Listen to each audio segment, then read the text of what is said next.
আসসালামু আলাইকুম ভিউয়ার্স, এই মুহূর্তে ব্রেকিং এবং এক্সক্লুসিভ বিষয় নিয়ে আজ হাজির হলাম। এবার যা ঘটলো তার রীতিমতো অবাক হবেন। দেশ জুড়ে এবার অসহযোগ আন্দোলনের ডাক দিয়েছে বৈষম্য বিরোধী ছাত্র আন্দোলনের প্রধান নেতারা। তারা স্পষ্ট করে তুলে ধরেছে শনিবার হবে বিক্ষোভ এবং রবিবার থেকে সর্বাত্মক অসহযোগ আন্দোলনের ডাক দিয়েছে তারা। এই অসহযোগ আন্দোলনের সাথে 9টি দফা উল্লেখ করেছে।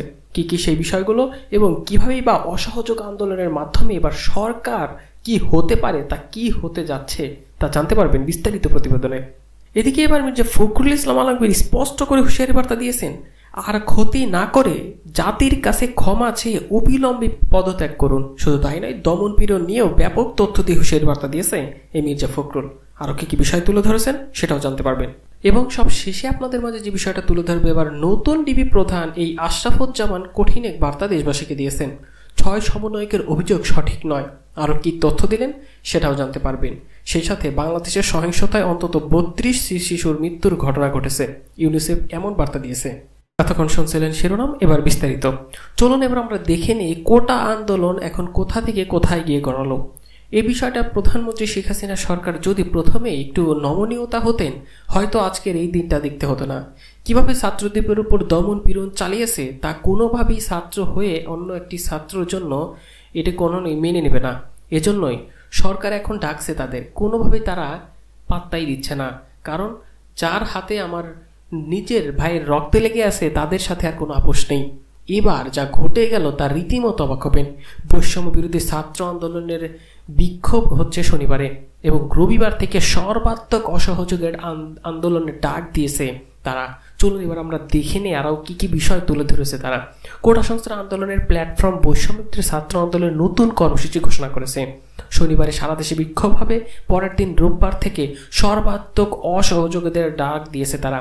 সারা দেশের ছাত্র নগরীর শান্তিপূর্ণ আন্দোলনে হামলা করে খুনের প্রতিবাদ 9 দফা দাবিতে এই কর্মসূচির ডাক দেয় বৈষম্য বিরোধী ছাত্র আন্দোলন। শুক্রবার রাত 8:45টার দিকে ফেসবুকে লাইভে এসে এই কর্মসূচি ঘোষণা দিয়েছেন বৈষম্য বিরোধী ছাত্র আন্দোলনের অন্যতম সমন্বয়ক আব্দুল হান্নান। ফেসবুকে লাইভে আব্দুল হান্নান স্পষ্ট করে বলেন, আজ সকাল থেকে পরিবার সহ গণভবনে গিয়ে দেখা করার জন্য প্রধানমন্ত্রীর পক্ষ থেকে আমাদেরকে আহ্বান জানানো হয়েছে। আমরা তার প্রত্যাখ্যান করেছি। ঢাকা, উত্তরা, খুলনা, হবিগঞ্জ, টাঙ্গাইল ও সিলেটে আমাদের ভাইদের রক্ত ঝরিয়েছেন। নিরস্ত্র মানুষকে গুলি করে হত্যা করা হয়েছে। সরকার কিভাবে ক্ষমতায় থাকছে আমরা বুঝতে পারছি না। আন্দোলনের এই সমন্বয়ক আরও বলেন, বৈষম্য বিরোধী ছাত্র আন্দোলনের পক্ষ থেকে আমরা স্পষ্ট করে ঘোষণা করছি যে শনিবার সারা দেশে প্রতিটি পাড়ায়, মহল্লায়, প্রতিটি জায়গায় বিক্ষোভ কর্মসূচি পালন করা হবে। রোববার থেকে সর্বাত্মক অসহযোগ আন্দোলন পালিত হবে বলে হুঁশিয়ারি বার্তা দেন। তিনি স্পষ্ট করে আরও বলেন, এই সরকারকে কোনো কর দেওয়া হবে না, বিদ্যুৎ গ্যাস বিল দেওয়া হবে না, সচিবালয় ও সরকারি বেসরকারি সব কার্যালয় বন্ধ থাকবে, গণভবন, বঙ্গভবনে কোনো গাড়ি ঢুকতে দেওয়া হবে না। এই সরকারকে সর্বাত্মক অসহযোগিতা করা হবে। এই সরকার যেন আর না থাকতে পারে সেজন্য সবাইকেই এই কর্মসূচি পালনের আহ্বান জানান এই সমন্বয়ক। স্পষ্ট করে এখন একবার সরকারকে সরানোর একটি আন্দোলনে পরিণত হলো। তাহলে বুঝতেই পারছেন রবিবার থেকে সরকারের বিরুদ্ধে অসহযোগের ডাক দিয়েছে ছাত্ররা। এবার দেখা যাক রবিবার থেকে ছাত্র সহ সাধারণ মানুষ কতটা তাদের সাথে একমত পোষণ করে। এবার মির্জা ফখরুল ইসলাম আলমগীর যে হুঁশিয়ারি বার্তা দিলেন, তিনি এবার তথ্য দিলেন, আর ক্ষতি না করে জাতির কাছে ক্ষমা চেয়ে অবিলম্বে পদত্যাগ করুন। দমন পীড়ন বন্ধ করে হত্যা ও নির্যাতনের জন্য জাতির কাছে ক্ষমা চেয়ে সরকারকে অতিবিলম্বে পদত্যাগ করার আহ্বান জানিয়েছেন এই বিএনপির মহাসচিব মির্জা ফখরুল ইসলাম আলমগীর। বিএনপির মহাসচিব তিনি স্পষ্ট করে বলেন, শিক্ষার্থীদের আন্দোলন নির্মম নৃশংস গণহত্যা চাইলে সরকার ঘৃণিত হলেও জাতিসংঘ সহ দেশে বিদেশের কারো কর্তব্যপাতই করছে না। উল্টো হত্যা, নিষ্ঠুর হামলা, নির্যাতন অব্যাহত রেখেছে এই সরকার।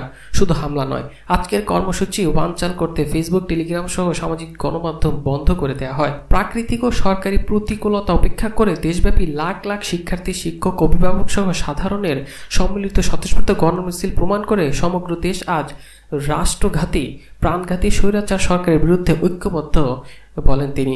বিবৃতিতে মির্জা ফখরুল ইসলাম আলমগীর আরও বলেন, দমন পীড়ন বন্ধ করে গণহত্যা ও নির্যাতনের জন্য জাতির কাছে ক্ষমা চেয়ে সরকারকে আর কোনো ক্ষতি না করে অতিবিলম্বে পদত্যাগ করার আহ্বান জানান। ফখরুল বলেন, আজকে গণমুসলিম কর্মসূচিতে আইন শৃঙ্খলা বাহিনী ও আওয়ামী লীগ, ছাত্রলীগ, যুবলীগের নেককারজনক সশস্ত্র হামলা চালায়।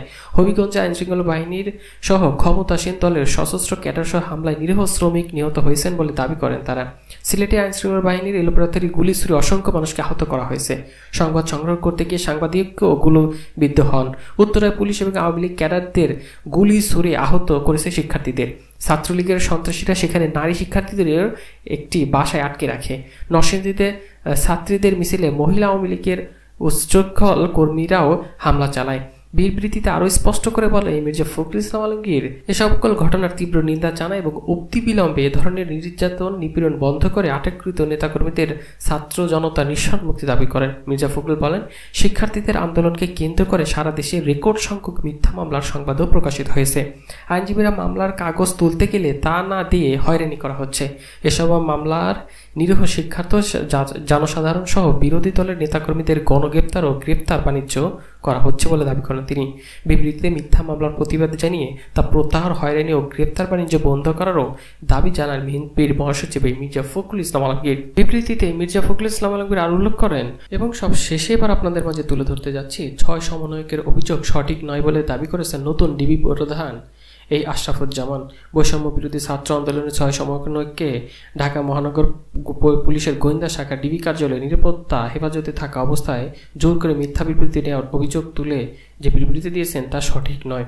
কোটা সংস্কার আন্দোলনের 6 সময়ের পক্ষে থেকে আজ গণমাধ্যমে বিবৃতি পাঠানোর পর এই বিষয়ে জানতে চাইলে ডিবি প্রধান এই তথ্য দেন। তিনি বলেন, তারা যেসব অভিযোগ নতুন করে বিবৃতিতে উত্থাপন করেছে তা সঠিক নয়। তাদের 72 ঘন্টা অনশনে থাকার বিষয়টিও সঠিক নয় বলে দাবি করেছেন এই ডিবি প্রধান।